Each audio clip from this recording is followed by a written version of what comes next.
Är det kul, Mårten? Fuck ja, man. Ja, ditt första kväte på kroken, hälleflundra. Käften är stor. Ja, men då ska du pumpa upp för han försöker. För då styr du upp huvudet så att han inte dyker ner.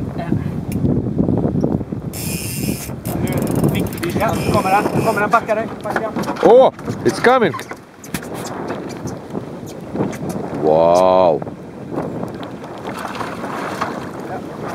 Perfekt.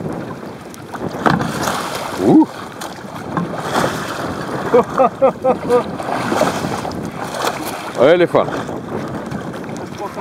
Он тоже громадный. Большой, да.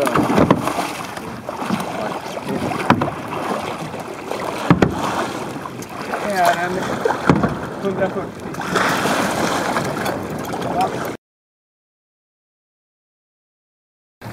Okej, Mårten, din första hälleflundra. Okej, fan tog.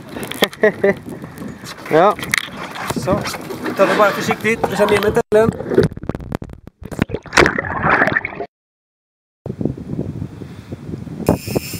Den är tung den här.